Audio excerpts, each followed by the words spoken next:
அப்போஸ்தலர் 2ஆம் அதிகாரம் அதனுடைய 28ஆம் வசனத்தை எல்லாரும் இணைந்து வாசிக்கலாம். ஜீவ மார்க்கங்களை உம்முடைய சன்னிதானத்தில் என்னை சந்தோஷத்தினால் நிரப்புவீர் என்று சொல்லுகிறான். இடையில உள்ள அந்த வார்த்தையை மாத்திர வாசிப்போமா? உம்முடைய சன்னிதானத்தில் என்னை சந்தோஷத்தினால் நிரப்புவீர். சங்கீதம் 16ஆம் சங்கீதம் அதனுடைய 11ஆம் வசனத்தில் சங்கீதக்காரன் இதை தீர்க்க தரிசனமாய் இயேசுவை குறித்து முன்னறிவித்த ஒரு தீர்க்க தரிசன வார்த்தையை அப்போஸ்தலனாகிய பேதுரு அங்கே பெந்தேகோஸ்தே நாளிலே ஆவியானவர் ஊற்றப்பட்டதற்கு பின்பாக இந்த வார்த்தையை ஜனங்களோடு போதிக்கிறார். அவர் பிரசங்கம் பண்ணுகிறார். எழுந்து நின்று அவர் பேசுகிறார். எல்லாரும் ஆச்சரியப்பட்டு பார்க்குறாங்க. ஆவியானவர் ஊற்றப்பட்டு முடித்த உடனே அவர் எழுந்து நின்று பேசுகிறார்.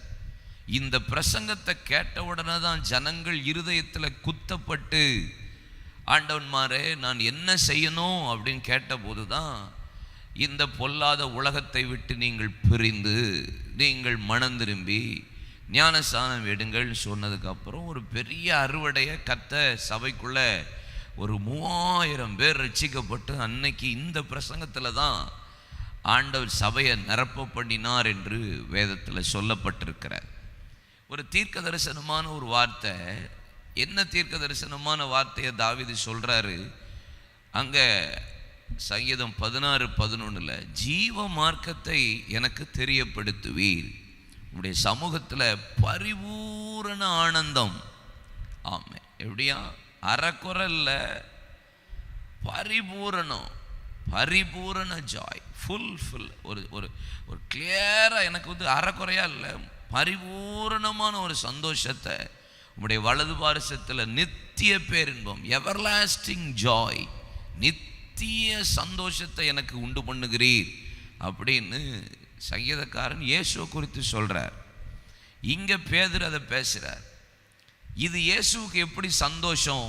இயேசுவின் பார்வையில் அவர் எதை சந்தோஷமா அதை தீர்க்க தரிசனமாய் சொல்லப்பட்டிருக்கிறது என்றால், இயேசு அவர் பட்ட பாடுகள், உபத்திரவங்கள், வேதனைகள், அடிகள், நிந்தைகள், சிலுவைகள், ஆணிகள், முள்முடிகள், ஒரு பெரிய உபத்திரவத்தின் பாதை. அது முடியும் போது ஆண்டவரே, இயேசு இது ஜபமா பண்ணுகிறதான் அவர் தீர்க்க தரிசனமா சொல்லப்பட்டிருக்கிறது. அதை நீங்க வேதத்தில் நீங்கள் வாசித்தா எபிரேயர் 12ஆம் அதிகாரம் அதனுடைய 2ஆம் வசனத்தை பாருங்களேன். எபிரேயர் 12:2 அவர் தமக்கு முன் வைத்திருந்த சந்தோஷத்தின் பொருட்டு, தீர்க்கதரிசி அந்த அப்போஸ்தலனாகிய பவுல் அது இயேசுவை குறித்து சொல்றார். அவருக்கு முன்னாடி ஒரு பெரிய சந்தோஷம் வைக்கப்பட்டிருந்தது.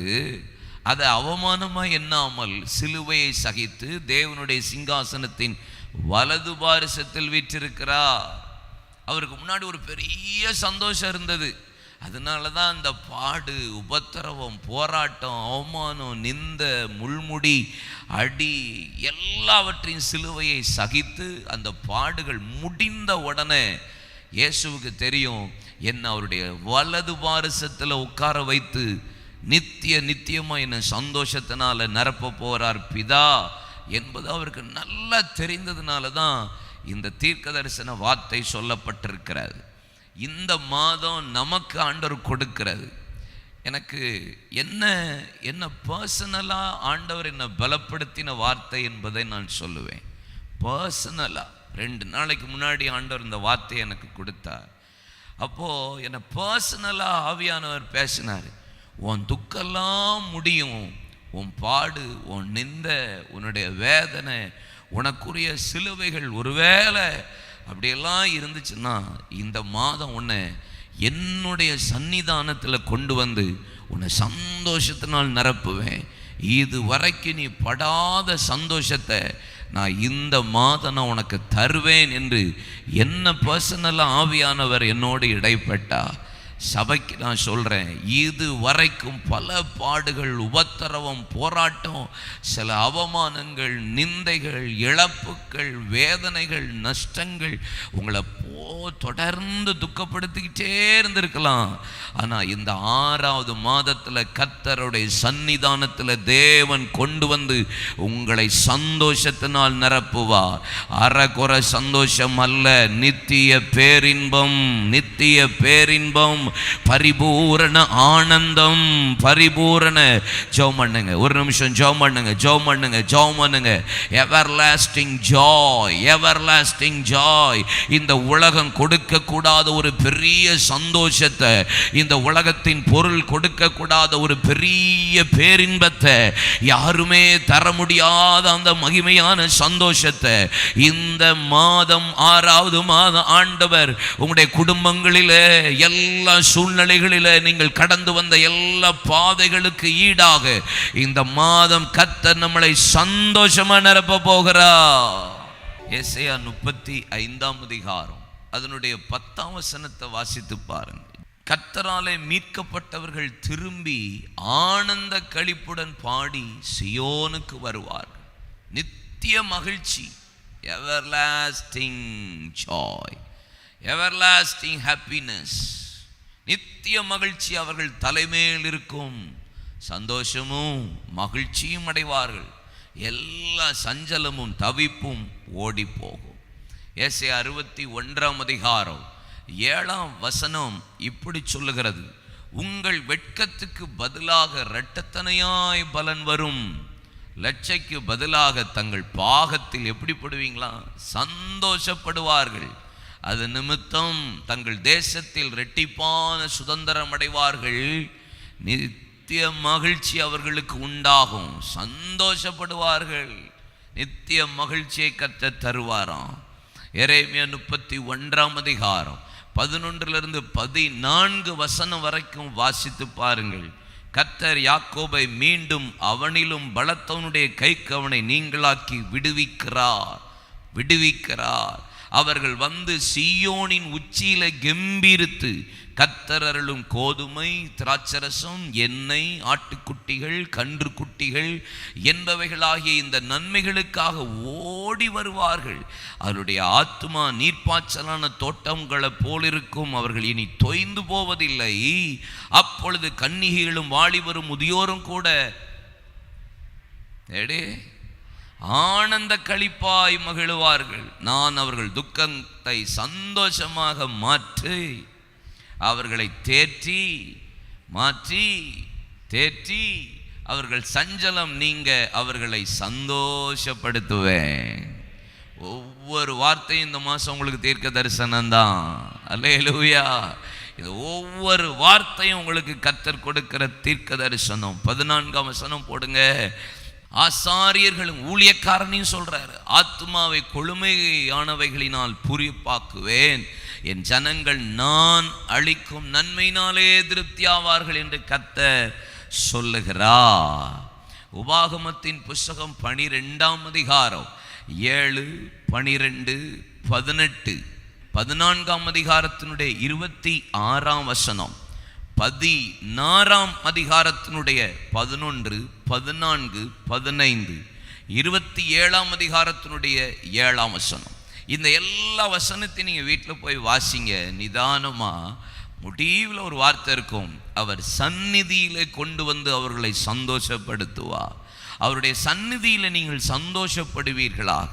அவருடைய சந்நிதியில் கர்த்தர் உங்களை சந்தோஷப்படுத்துவார். இந்த வசனங்கள் எல்லாவற்றிலும் குடும்பத்தோடு வந்து, ஏன்னா எகிப்தில் இஸ்ரவேல் ஜனங்கள் அடிமைகளாக இருந்தபோது அடிமைத்தனத்தின் வீட்டை விட்டு அந்த பெரிய துக்கம், சிறையிருப்பு, பாடுகள், நிந்தைகள், அவமானங்கள் எல்லாவற்றையும் ஆண்டவர் ஒரு சனப்பொழுதில் அற்புத அடையாளங்களினால் நிரப்பி விடுதலையாக்கி கொண்டு வந்து அவருடைய சந்நிதியில் நீங்கள் எப்படியெல்லாம் சந்தோஷத்தில் நான் உங்களுக்கு கொடுப்பேன்னு ஆண்டவர் ஒவ்வொரு வேத வசனத்திலையும் கர்த்தர் பேசி வைத்திருக்கிறார். ஹல்லேலூயா.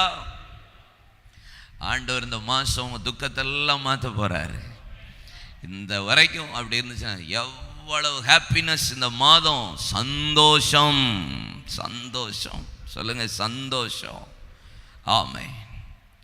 வேதத்தில் ஒரு சில வேத பகுதியை உங்களுக்கு காண்பிக்கிறேன். எஸ்தரின் புஸ்தகத்தினுடைய 9ஆம் அதிகாரம் 17 22 வசனங்களை வாசித்தா நீங்க வேதத்தில் சொல்லப்பட்டிருக்கிறது. ஆதார் மாதத்தின் 13ஆம் தேதியில இப்படி செய்து 14ஆம் தேதியில இளைப்பாரி அதை விருந்துண்டு சந்தோஷப்படுகிற பண்டிகை நாளாக்கினார்கள். சந்தோஷப்படுகிற பண்டிகையின் நாளாக ஆண்டவர் மாற்றினார் என்று போடப்பட்டிருக்கிறார். அதற்கு அப்புறம் அடுத்துள்ள வசனங்கள் எல்லாம் ஒவ்வொரு வேர்டிங்லையும் பாருங்க, சந்தோஷம், சந்தோஷப்படுகிற, சந்தோஷ விருந்துண்ணுகிற பூரிப்புமான நாளாச்சு. கடைசி பகுதியில் பாருங்க, அவர்கள் சஞ்சலம் சந்தோஷமாகவும் அவர்கள் துக்கம் மகிழ்ச்சியாகவும் அந்நாட்களில் விருந்துண்டு சந்தோஷம் கொண்டாடவும். தொடர்ந்து சந்தோஷம், சஞ்சலம் அப்படியே பாருங்க, சந்தோஷமாக துக்கம் மகிழ்ச்சியாக யூத ஜனங்களை அழிக்கும்படி ஆமான் எழும்பி நின்று பல விதத்தில் போராடினான். பல போராட்டங்கள், அவங்களுடைய ஜனங்களை அழிச்சிடணும்னு சொல்லி மொர்தெக்காய் என்கிற ஒரு மனிதனின் நிமித்தம் சஞ்சலப்பட்டான். அவனுக்கு சஞ்சலம், அவனுக்கு துக்கம். இவன் நம்மளை வணங்கலையே என்கிற ஒரு பெரிய துக்கம். முழு யூத ஜனங்களை அழிக்கிறதற்கு அவன் எழும்பி மொர்தெக்காயை தூக்கு மரத்தில் தூக்கி போட 50 முழ தூக்கு மரத்தை உண்டாக்கி அங்கே ராஜாவின் கையில் நிருபங்களை கேட்டு எழுதி முத்திர மோதிரத்தை வாங்கி பதித்து அஞ்சல்காரிடத்தில் தீவிரமாக கொடுத்து முழு ஜனங்களை அழித்த போது வேதம் சொல்லுகிறது, சூசான் கலங்கியதான். அப்படியே என்ன செய்ய போறோன்னு தெரியல, அவ்வளோ பெரிய துக்கம். ஆனால் தேவ சமூகத்தில் எஸ்தருடைய ஜெபம், தாதிமார்களோடு இணைந்து ஜெபித்த ஜெபம், வேதம் சொல்லுகிறது 8:15 அதே சூசான் நகரம் ஆர்ப்பரித்தது, மகிழ்ந்தது என்று போடப்பட்டிருக்கிறது. ஒரு பெரிய ஆர்ப்பரிப்பும் மகிழ்ச்சியும் வேதத்தில் உண்டாயிருந்தது. 9ஆம் அதிகாரத்தில் சொல்லப்பட்ட அத்தனை வாசனங்கள் 17 22 வசனங்களிலும் ஒரு பெரிய சந்தோஷத்தை உண்டாக்கி பூரிப்பை கொடுத்தது போல இந்த மாதத்தில் உங்களை சத்துரு கலங்க பண்ணியிருக்கலாம். 5 மாதம் வரைக்கும், 5 மாதம் வரைக்கும் நீங்கள் ஒருவேளை கலங்கி இருக்கலாம். என் குடும்பத்தில் ஒரு கலக்கம், வியாபாரத்தில் கலக்கம், உடைய வேலையில் கலக்கம், பிள்ளைகளின் நிமித்தம் கலக்கம், ஏதோ ஒரு கலக்கம். இந்த மாதம் எல்லா கலக்கத்தையும் கர்த்தர் மாற்றி ஆர்ப்பரிக்க பண்ண போகிறார். மகிழ்ச்சியினாலும் சந்தோஷத்தினாலும் கர்த்தர் நம்முடைய குடும்பங்களை, ஊழியங்களிலே கர்த்தர் நிரப்புவா. ஆமென். எல்லா துக்கங்களும் அப்படியே மகிழ்ச்சியாயிரும், சந்தோஷமா மாறிடும். Price God. ஆமென். 1 சாமுவேல் 2ஆம் அதிகாரம் அதனுடைய 1ஆம் வசனத்தை பாருங்க. 1 சாமுவேல் 2ஆம் அதிகாரம் அதனுடைய 1ஆம் வசனம். அண்ணால் ஜெபம் பண்ணி என் இருதயம் கர்த்தருக்குள் களி கூறுகிறது. ஹாப்பி ஆகுது, மகிழ்ச்சியா இருக்கு. என் கொம்பு கர்த்தருக்குள் உயர்ந்திருக்கிறது. என் பகைஞர் மேல் என் வாய் திறந்திருக்கிறது. உங்களுடைய ரட்சிப்பினாலே சந்தோஷப்படுகிறேன். இதெல்லாம் உங்களுக்கு தெரியும். 1ஆம் அதிகாரம் 6ஆம் வசனம் பாருங்க. மனக்கலேசம், பெனினால் அவளை துக்கப்படுத்துறா, வேதனைப்படுத்துறா, அவளை விசனப்படுத்துறா. எல்கானா எவ்வளவுதான் மனைவியை விசாரித்து அன்பு கூர்ந்து, நான் உனக்கு இந்த 10 பேரிலும் அதிகமல்லவா என்று எக்ஸ்ட்ரா பங்கு ஷேரெல்லாம் கொடுத்தாலும் அவள் துக்கம் போகவே இல்லை. அவ்வளவு நிந்தை, அவ்வளவு பாடு, அவ்வளவு வேதனை. என்னடா இது, அவ பிள்ளை குட்டி போட்டுக்கிட்டே இருக்கா, நம்ம வீட்டில் ஒரு குட்டியும் காணுமே அப்படிங்கிற ஒரு துக்கம். ஆமென். இல்லாமே என்கிற ஒரு துக்கம். ஸ்தோத்திரம். ஒருவேளை சத்துரு உங்களை துக்கப்படுத்திட்டு இருந்திருக்கலாம். அந்த துக்கத்தை தேவன் அங்கே வேதம் சொல்லுகிறது, எஸ்தர் ராஜாத்தின் புஸ்தகத்தில் ஒரு பெரிய சந்தோஷத்தை உண்டாக்கினார். இங்கே உங்களுக்குள்ள ஒருவேளை ஏதோ இல்லை பிரதர், ரொம்ப நாளாக இல்லை, ஆசீர்வாதம் இல்லை, குழந்தை இல்லை, திருமணம் இல்லை, நன்மை இல்லை, எதிர்பார்த்திருக்கிற முடிவு இல்லை, பல துக்கங்கள் இருந்தா இந்த மாதம் அந்த வேதவசனம் சொல்லுகிறது, தேவ சமூகத்தில் அன்னாள் வந்து ஜெபித்து இருதயத்தை ஊற்றி போனார். அதற்கப்புறம் அவன் துக்கமுகமாக இருக்கலை. கர்த்தர் அவளை நினைவு கூர்ந்து ஒரு ஆண் பிள்ளையை கொடுத்தாள். ஒன்றா கொடுத்தாரு, 6 பிள்ளையை கர்த்தர் கொடுத்து ஆசீர்வதிச்சார். அவ பாருங்க ஒரு பாட்டு பாடுறா பாருங்க, ஜெபம் பண்ணி என் இருதயம் கர்த்தருக்குள் களி கூறுகிறது. அந்த சந்தோஷத்தெல்லாம் யார் கொடுக்க முடியும்? ஏசப்பாவை தவிர அவருடைய சன்னிதானத்தில் கொண்டு வந்து சந்தோஷப்படுத்துகிறவர் வேற ஒருவர் இருக்க முடியாது. இந்த மாதத்தில் கர்த்தருடைய சன்னிதானத்தில் கர்த்தர் உங்களை சந்தோஷத்தினால் நிரப்ப போகிறார்.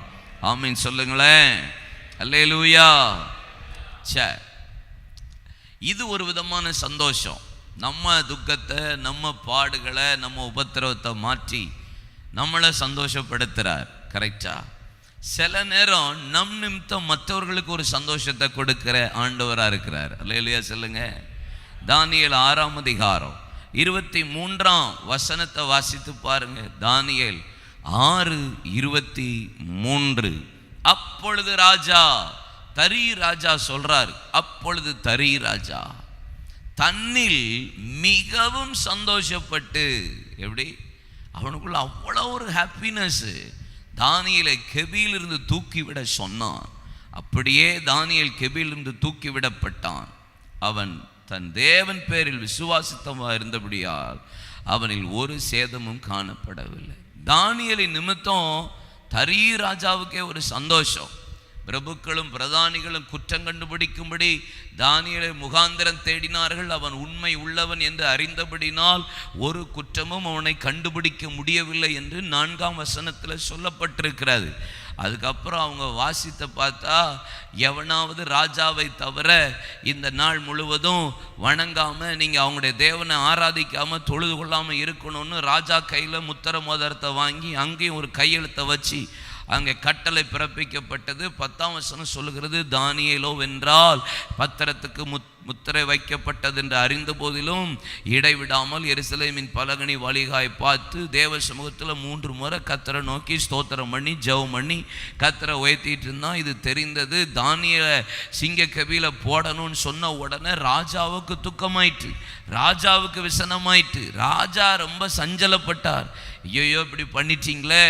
உடனே தானியேலை பார்த்து அங்கே சொல்றாரு ராஜா, நீ இடைவிடாமல் ஆராதிக்கிற உன் தேவன் உன்னை தப்புவிப்பார் அப்படின்னு சொல்லிட்டு அனுப்புகிறார். ராஜாவின் முத்திர மோதிரத்தினால அந்த கல்லுக்கு முத்திர போடப்படுகிறது. காலையில் விடிய காலமே எழும்பி போறாரு. கல்லை கூட எடுத்து பார்க்கல. உள்ள சத்தம் கேட்குதா இல்லையான்னு கேட்டு, தானியேலே நீ இடைவிடாமல் ஆராதிக்கிற உன் தேவன் உன்னை தப்புவிக்க வல்லவராய் இருந்தாரா? ஆமே ஆண்டவரே, அவர் நான் உண்மை உள்ளவனாய் இருந்தபடினால் தேவன் என்னை சிங்கங்களின் கைக்கு என்னை தப்புவித்தார். என்னை சிங்கத்தின் வாயை கட்டி போட்டார். நான் குற்றமற்றவனாய் காணப்பட்டேன், நான் நீதிகேடு செய்யவில்லை. உடனே தான் வசனம் சொல்லுது, ராஜா ரொம்ப ஹாப்பி ஆயிட்டாராம். நான் சொல்றேன், உங்க பாடு, உங்க உபத்திரவம், நீங்க போற சில பாதைகள், அது நீதியா, நீதி நிமித்தம் உபத்திரவம், நீதி நிமித்தம் துன்பம், நீதி நிமித்தம் பாடுகள் வரும்போது அது நிமித்தம் உங்களை கர்த்தர் தப்புவிக்கிறது மாத்திரமல்ல, அது நிமித்தம் மற்றவர்களுக்கு சந்தோஷத்தை கொடுக்க கர்த்தர் இந்த மாதம் உங்களை பயன்படுத்துவார். அல்லேலூயா சொல்லுங்க.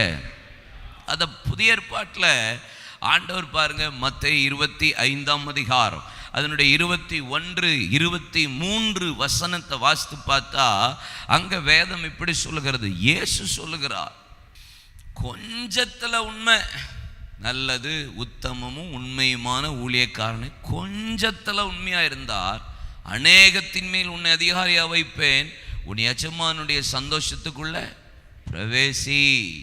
21லையும் பாருங்க, எஜமானுடைய சந்தோஷத்துக்குள்ள பிரவேசி.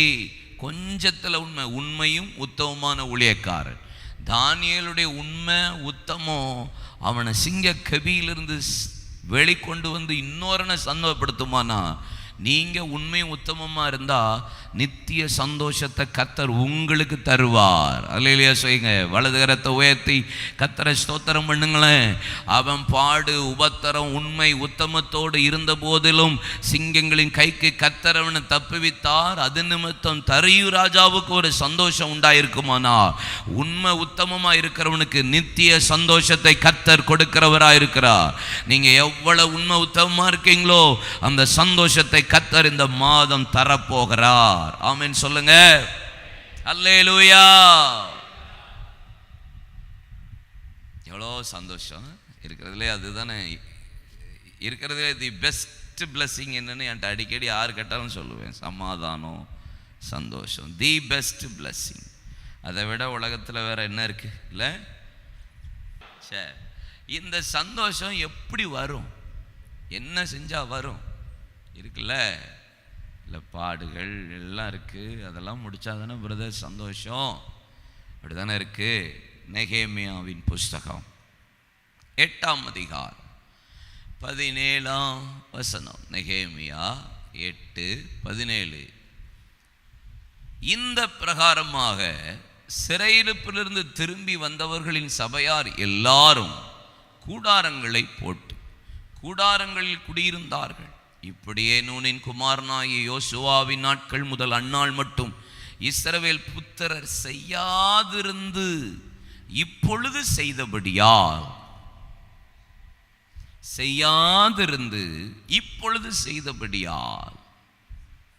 மிகுந்த சந்தோஷமாய், அல்லேலூயா,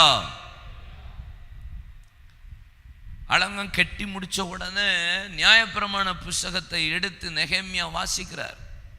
வாசிச்சாங்க என்ன போட்டிருக்குன்னா, யோசுவாவின் நாட்கள்ல 7 நாள் கூடார பண்டிகை. அங்க ஆசரிப்பு கூடாரத்துக்கு முன்னாடி, வீடுகளுக்கு முன்னாடி, அவங்க கூடாரங்களுக்கு முன்னாடி 7 நாள் அங்க மோசே மூலியமாய் கட்டளையிட்டதை செஞ்சுட்டே வராங்க. யோசுவாவின் நாட்கள்ல தான் கடைசியா செய்யப்பட்டது. அதுக்கப்புறம் நியர்லி 1400 years, 1400 வருஷம் கழிச்சு நெகேமியா எடுத்து பார்க்கிறார். என்னப்பா 1400 வருஷம் ஆண்டவர் ஒரு காரியத்தை சொல்லியிருக்கிறாரு, 1400 வருஷம் ஒருத்த கூட்டமே செய்யாமே வந்திருக்கோமே, யாருமே செய்யலையே. நெகேமியா பார்த்தார், இது கூடாது.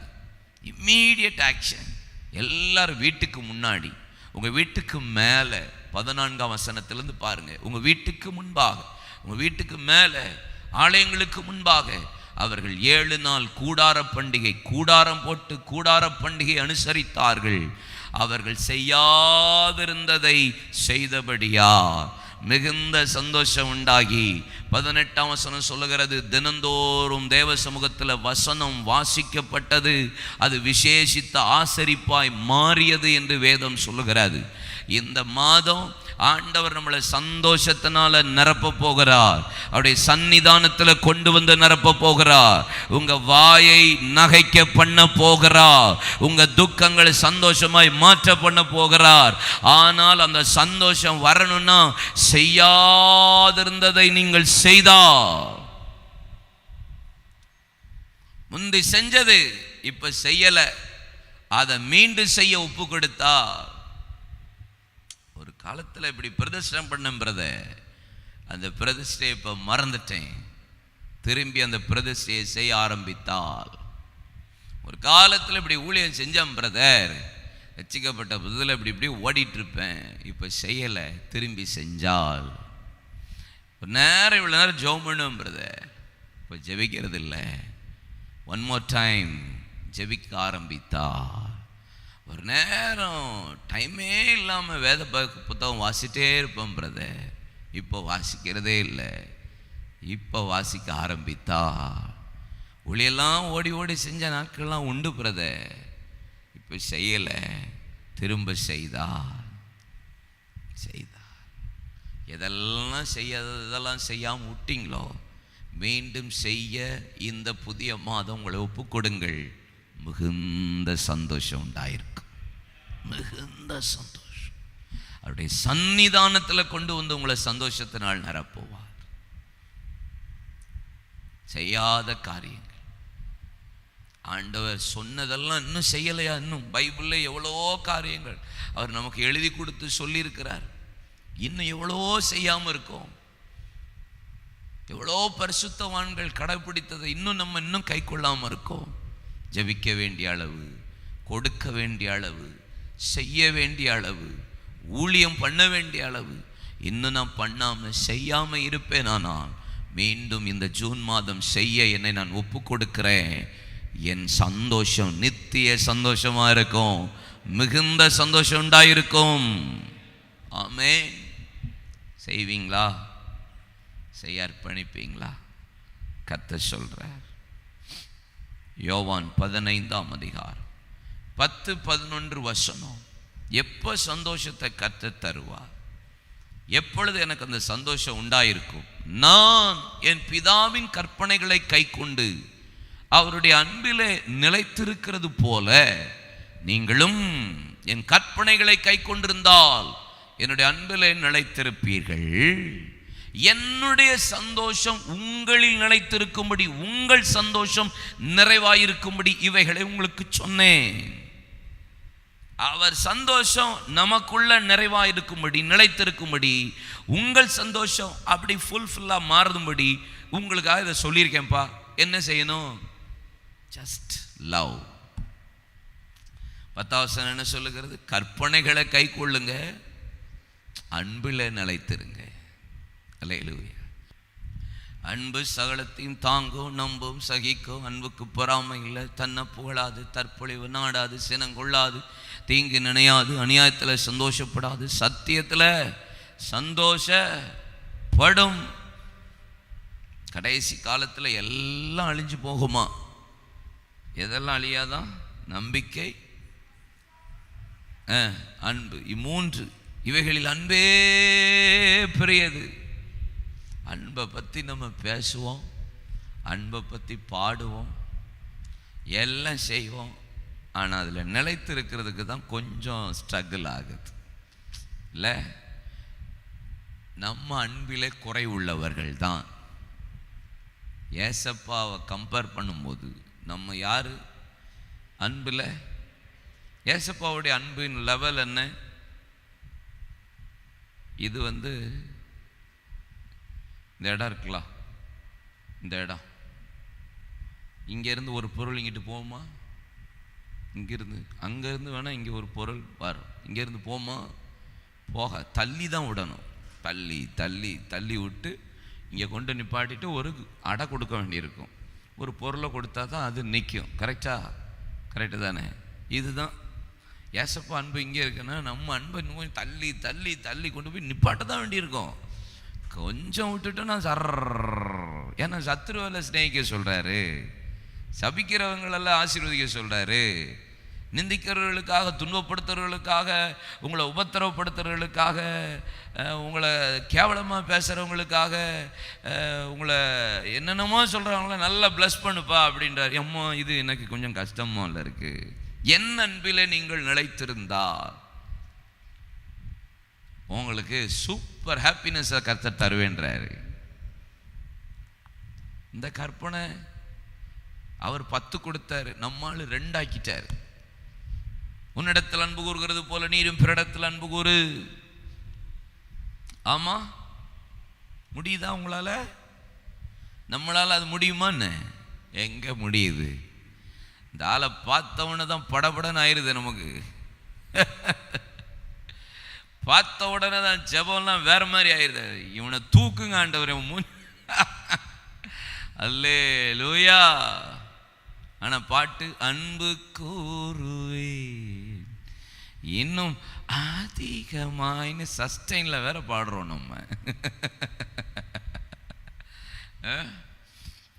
அன்பிலே நிலைத்திருக்கிறது போல நீங்களும் கற்பனைகளை கை கொண்டிருந்தால் என்னுடைய அன்பில் நிலைத்திருப்பீர்கள்.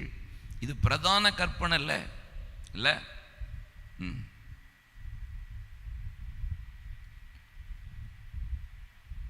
உங்களை மற்றவங்க எப்படி நடத்தணும்னு நீங்கள் நினைக்கிறீங்க, அது மாதிரி நீங்கள் மற்றவங்கள நடத்தி பழகி பாருங்களேன்.